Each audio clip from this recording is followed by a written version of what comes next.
오늘은 형제를 향한 아버지의 마음이라는 제목으로 하나님의 말씀을 증거하도록 하겠습니다.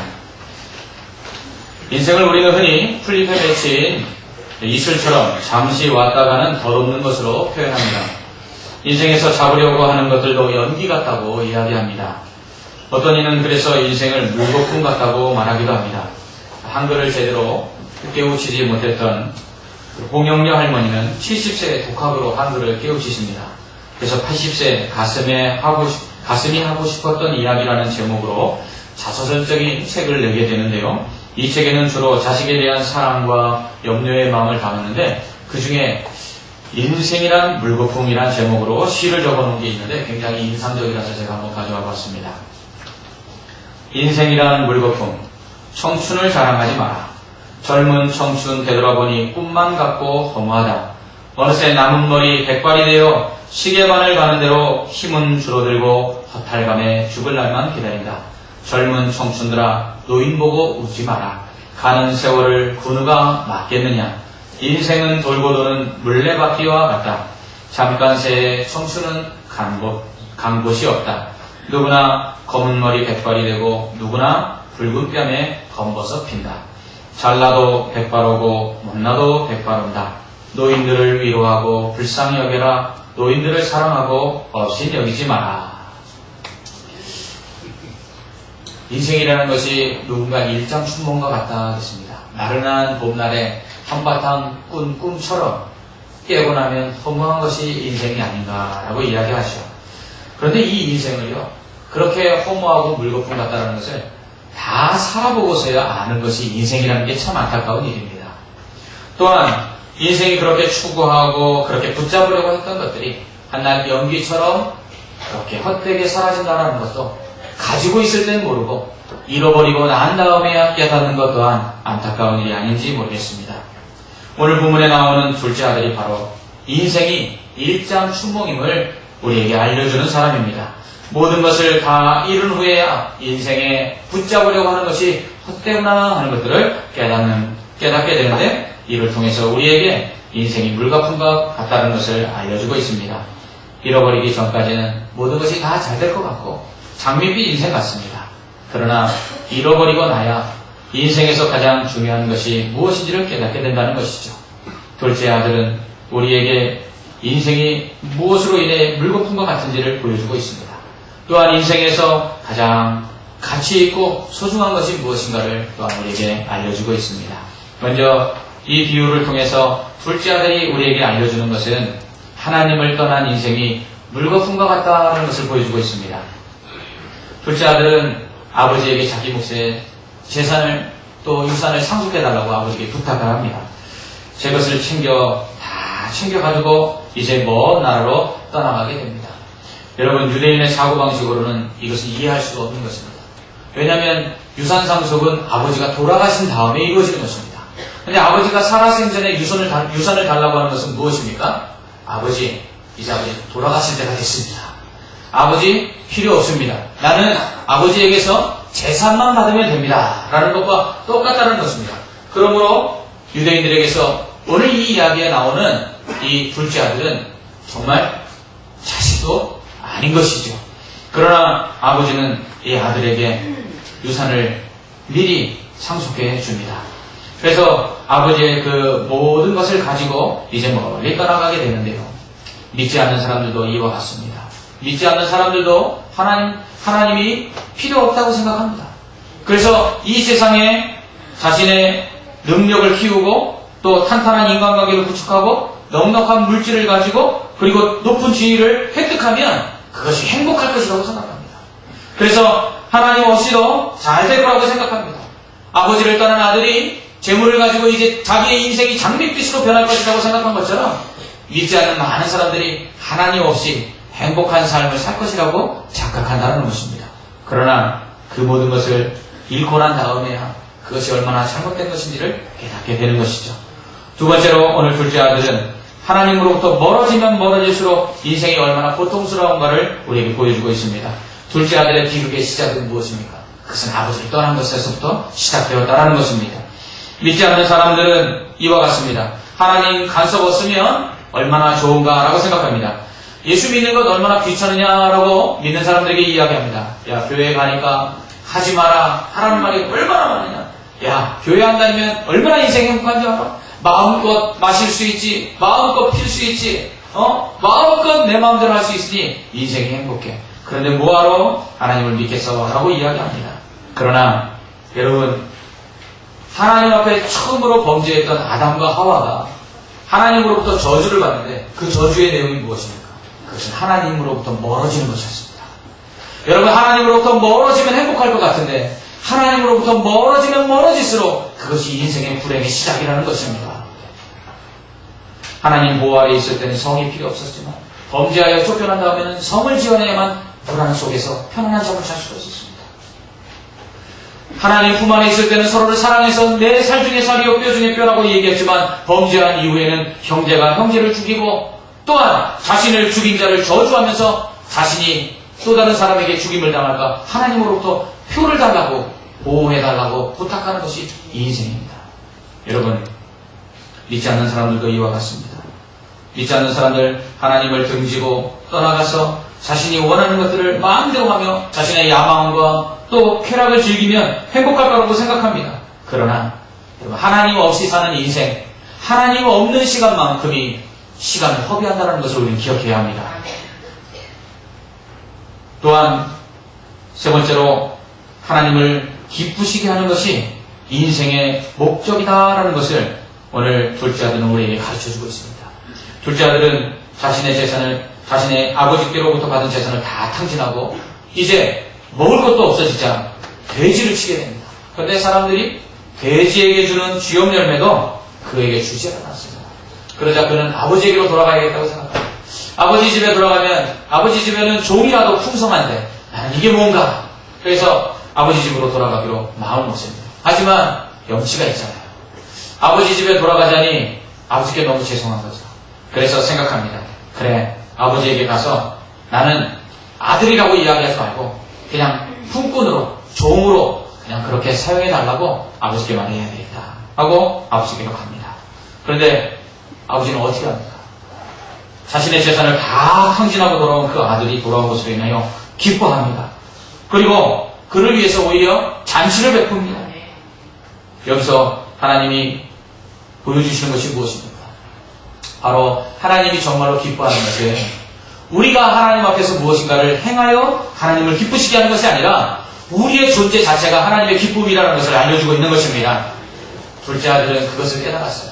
아, 내가 아버지에게 무슨 유익을 주었기 때문에 아버지가 기뻐하는 것이 아니라 재산을 다 탕진했음에도 불구하고 아버지는 아버지의 아들된 나를 그냥 나라는 것으로 인해서 사랑하고 또한 기뻐하시는구나 라는 것을 알게 됐습니다. 그리고 자신이 돌아옴으로 인하여 아버지가 잔치를 벌이는 것을 보고 그리고 기뻐하는 것을 보고 아, 내 인생의 가장 행복은 바로 아버지를 기쁘게 하는 것이구나 라는 것을 깨닫게 되는 것입니다.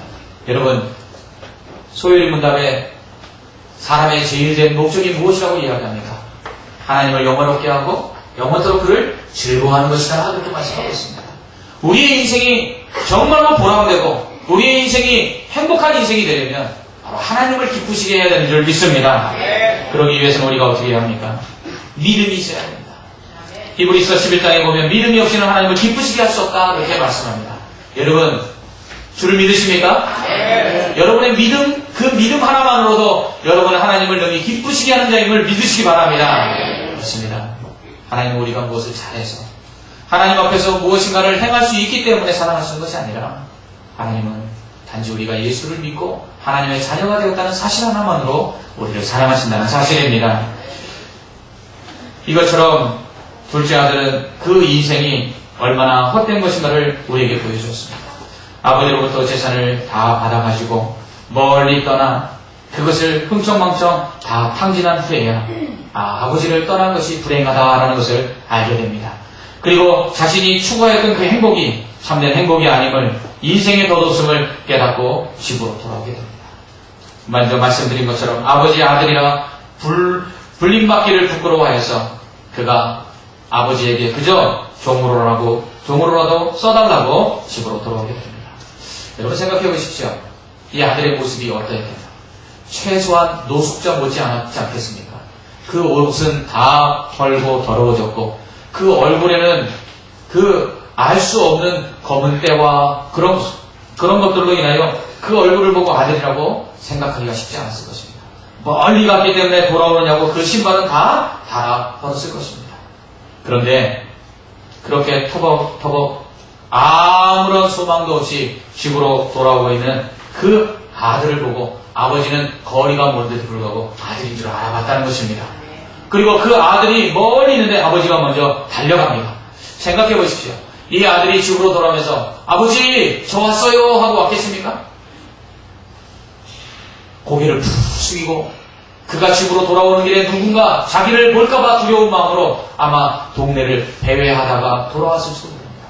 그런데도 불구하고 그 아들이 거리가 멀리서 오고 있는데도 아버지가 아들인 줄 알았다는 것은 그 아버지가 날마다 집 밖에서 아들이 오기를 기다렸다는 증거입니다. 이 아버지는 달려가서 아들을 맞았습니다. 그리고 측은히 여기고는 입을 맞췄습니다. 이런 아버지의 환대에 너무 황송해하는 아들에게 새 옷을 입히고 그리고 반지를 끼우고 그리고 세신을 시켜줬습니다. 그리고 종들을 시켜서 송아지를 잡아서 잔치를 준비케 합니다. 아버지는 아들이 돌아온 것으로 인하여 이렇게 이야기합니다. 내 죽었던 아들이 살아왔으며 잃었던 아들을 찾았다. 우리는 여기서 아버지의 마음을 통해 아버지 대신 하나님의 마음을 읽을 수가 있습니다. 먼저 하나님을 멀리 떠난 자들에 대해서 더 애틋한 마음을 가지고 계시다는 것입니다.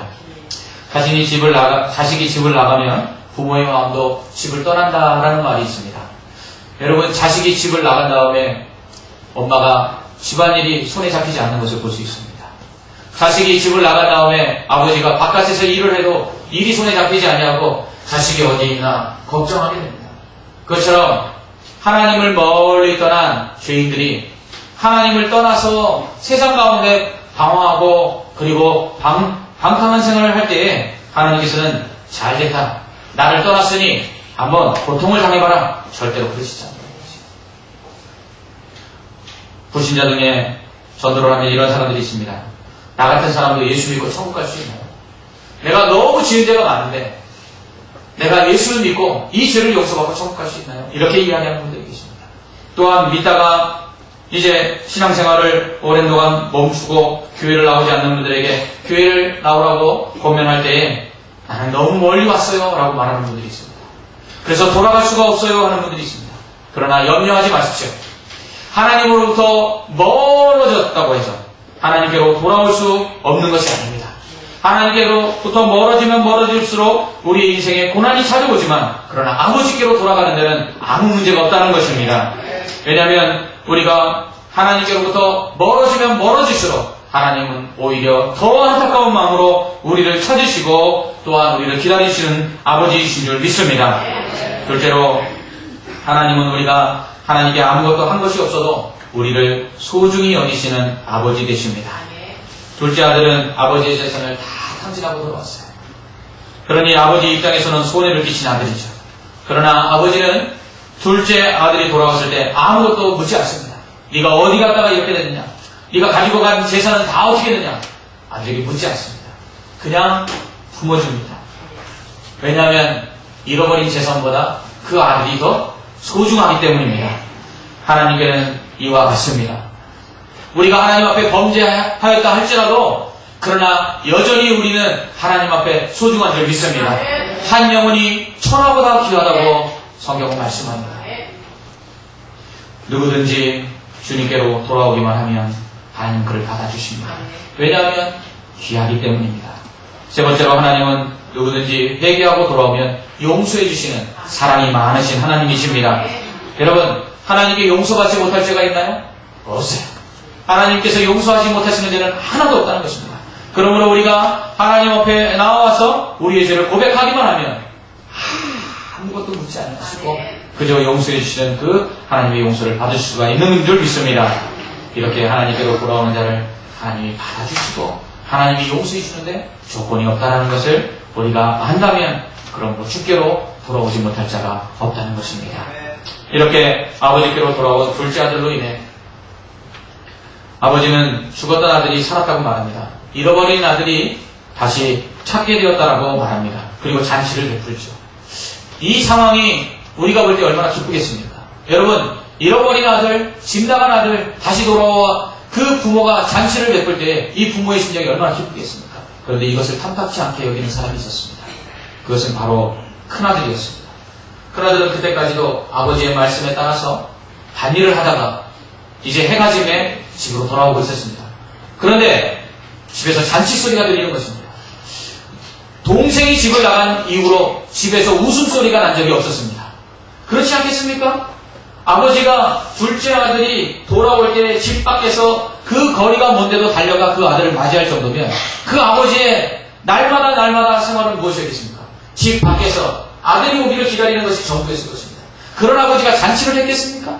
그런 아버지가 웃음소리를 냈겠습니까? 그렇지 않다는 거죠. 그런데 잔치 소리가 나니 의아합니다.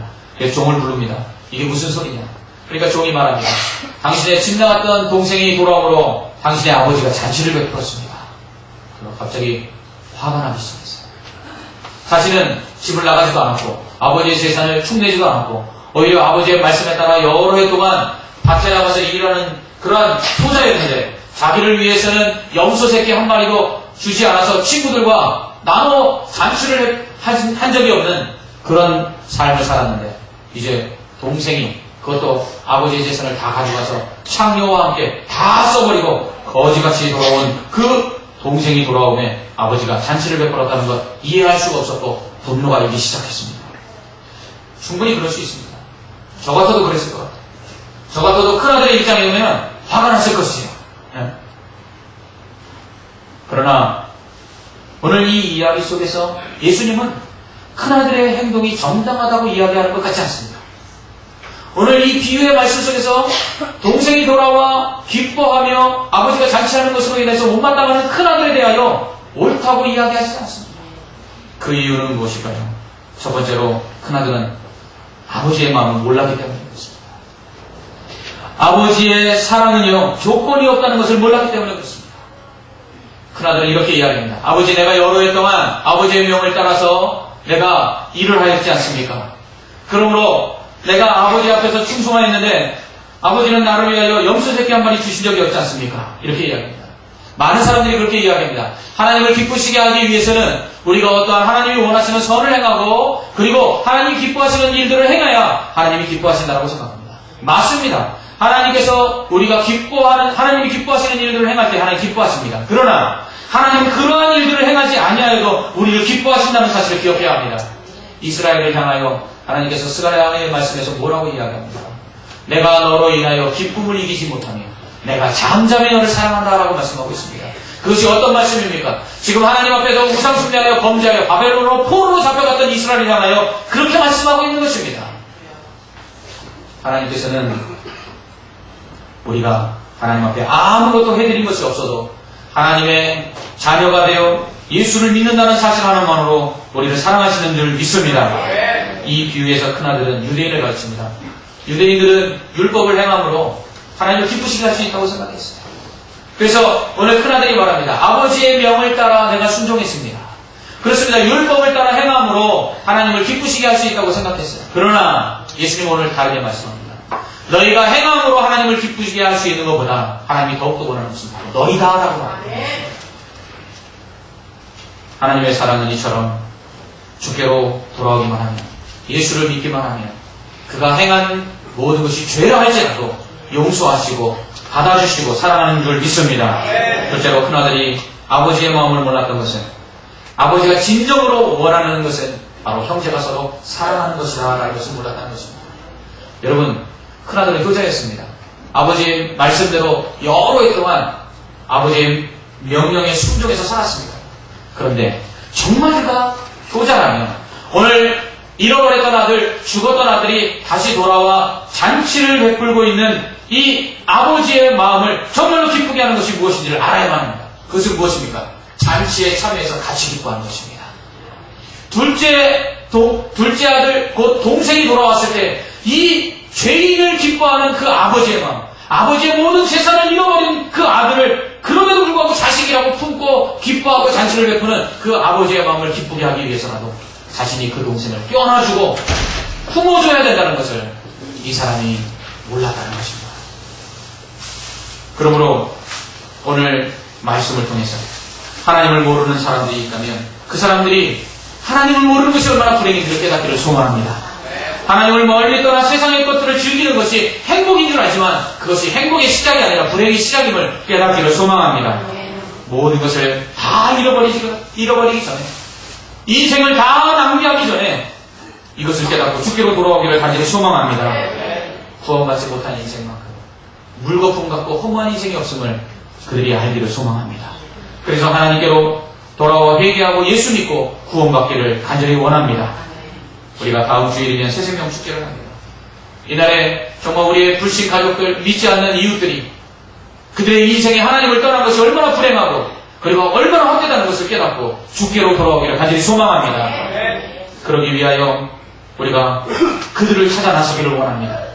오늘 말씀 앞에 보면 100마리의 양을 가지고 있던 목자가 한 마리 잃어버린 양을 찾아서 온 산을 찾아 헤매고 찾음으로 기뻐한다고 말하고 있지 않습니까?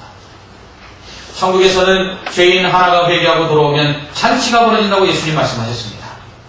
우리가 다음 주에 새생명 축제가 정말로 잔치가 되고 구원의 축제가 되기 위해서는 우리가 복음을 들고 나가서 잃어버린 영혼을 찾아야 될 줄 믿습니다. 그들에게 하나님을 떠난 것, 예수 그리스도를 믿지 않는 것이 얼마나 인생의 큰 불행이며 당신들이 지금 붙잡고 있는 것이 얼마나 헛된 것인지를 깨달아야 된다라고 증거해야 될 줄 믿습니다. 또한 그렇게 우리가 전한 복음을 듣고 그 사람들이 돌아왔을 때에 우리는 그들을 품고 용납해야 합니다. 우리는 큰아들의 마음을 가져서는 안 됩니다. 그들을 사랑으로 품어야 합니다. 그들이 얼마나 잘했는지 그것이 중요한 것이 아니라 중요한 것은 그들을 기뻐하시는 하나님의 마음을 우리가 품고 함께 기뻐해야 될 줄 믿습니다. 저희 교회 성도님들 중에 아직도 남편이 예수를 믿지 않는 분들이 꽤 계십니다. 그래서 제게 기도 부탁을 합니다. 또한 신앙생활을 하다가 남편들이 신앙에서 멀어져서 이제 교회를 출석하지 않는 그런 분들도 계십니다. 이런 분들이 교회로 속히 나오기를 간절히 바라면서 기도의 부탁들을 하지요. 그러면 그분들에게 제가 기도를 해드리겠습니다. 그렇게 말씀드릴 때 꼭 저에게 부탁하는 것이 있습니다. 그것은 뭐냐면 내 남편이 교회에 나왔을 때 정말 교회에서 내 남편을 반갑게 맞아주는 분들 한 분이라도 꼭 있었으면 좋겠습니다. 이렇게 말씀하는 거예요. 여러분, 어느 교회나 새신자들이 옵니다.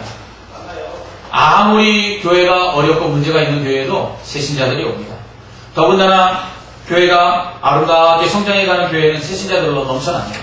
그런데 한 해에 보통 최소 그 교회의 절반 이상의 새신자들이 교회에 나와서 예배를 드리고 간다는 것입니다. 많게는요, 그 교회의 성도들 숫자만큼 새신자들이 와서 예배를 드리고 간다는 것입니다. 그런데 연말의 결과는 어떻습니까?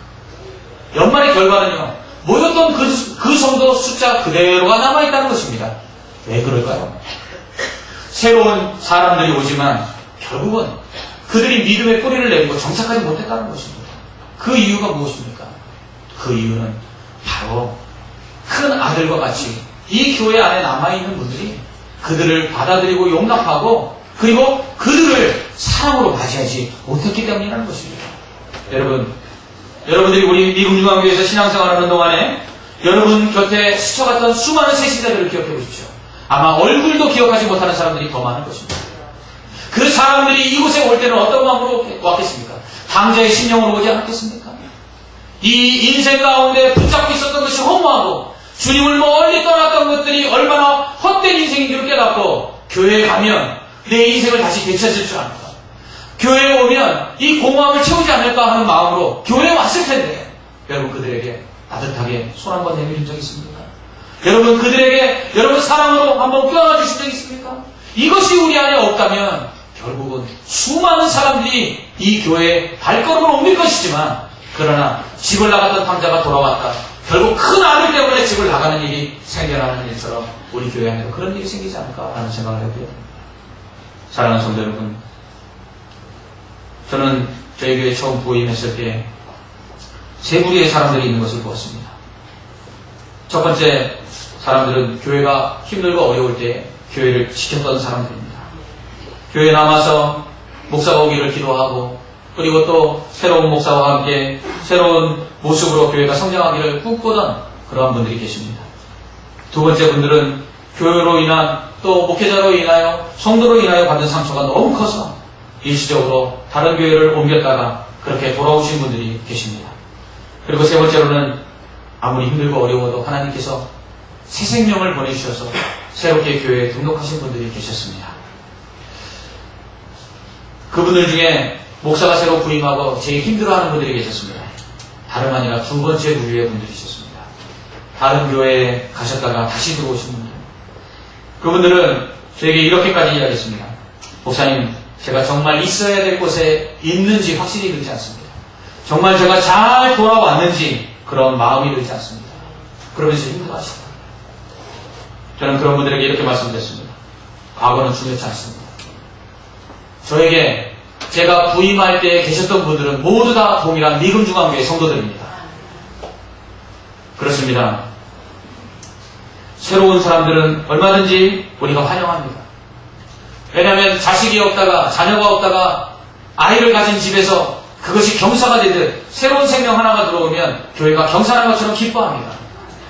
그러나 우리 교회는 상처가 있어서 교회를 떠났다가 다시 들어오는 분들이 계십니다. 그러한 분들에 대하여 우리 성도들이 참으로 사랑으로 맞이해 주는 것을 볼 수 있습니다. 그러나 더 부탁드린다면 아버지의 마음으로 품어주시기 바랍니다. 겉으로는 악수하고 겉으로는 그에게 인사하지만 우리가 교회가 어려웠고 힘들 때는 어디 갔다가 이제 왔느냐라고 말하지 않기로 합니다. 큰아들의 모습은 무엇입니까? 내가 아버지에게 순종하고 있는 동안 너는 무엇을 했느냐라고 지적하고 있지 않습니까? 여러분, 형제를 사랑하는 데는요, 아버지의 마음이 필요한 것 같습니다. 저에게도 형제가 있는데요, 때로는 그 형제들이 잘못할 때 마음에 미움이 있을 수 있습니다. 그러나 홀로 저희를 키우신 어머님의 마음을 생각하면 그 형제들을 용서할 수밖에 없다. 여러분, 그렇습니다. 우리 미금중앙교회가 계속해서 부흥하기를 모든 성도들이 원하고 계십니다. 그래서 새신자들이 와서 그들이 믿음의 뿌리를 내리고 아름답게 성장하기를 원하고 있습니다. 뿐만 아니라 교회로 인하여 상처받고 그리고 교회를 아직도 정하지 못하고 그리고 그 마음의 상처들을 회복하지 못하고 고민하는 자들이 다시금 그리웠던 정든교회로 돌아오는 일들이 계속해서 일어날 것입니다. 그럴 때 우리에게 사랑의 마음이 있어야 합니다. 아버지가 그저 묻지 않고 따지지 않고 함께 품고 잔치를 베풀고 기뻐했던 것처럼 우리가 그렇게 사랑해야 될 줄 믿습니다. 그렇습니다. 저는 교회가 잔치 자리가 되기를 소망합니다. 교회가 날마다 축제와 같기를 소망합니다. 그렇다면 어떻게 해야 되겠습니까?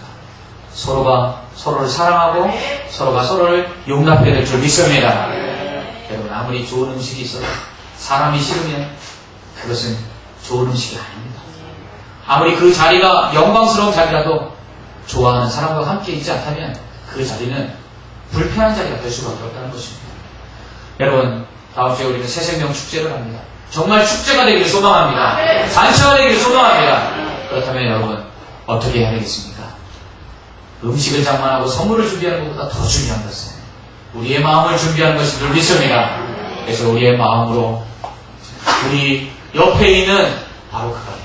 하나님이 그토록 사랑하셔서 그 수많은 범죄 가운데서도 용서해 주시고 하나밖에 없는 아들을 대신 내어주시고 사랑하신 바로 내 형제라는 것을 기억하시기 바랍니다. 여러분, 옆에 있는 사람에게 손을 내밀어 한번 손을 잡아주시기 바랍니다. 그리고 이렇게 이야기하셨으면 좋겠습니다. 사랑합니다. 진심으로 사랑합니다. 그리고 이렇게 한 번 더 이야기할까요?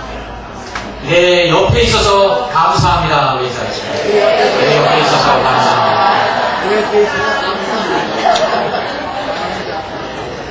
맞습니다. 주님은 우리의 상처를 싸매어 주시고 주님은 우리의 상처를 치료하시기를 원하십니다.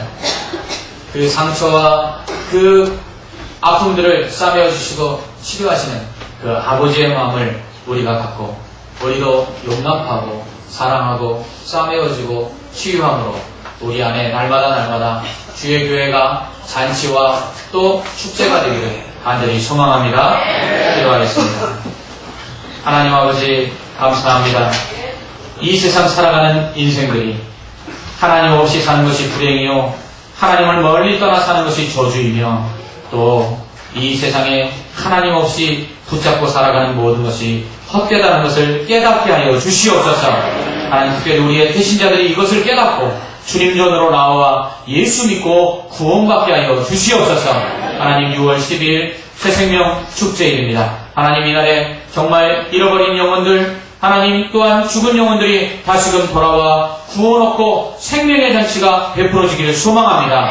하나님 이날에 우리가 정말 아버지의 마음으로 사랑하고 용납하는 아름다운 역사들이 있게 하여 주시옵소서. 예수님 이름으로 기도합나이다.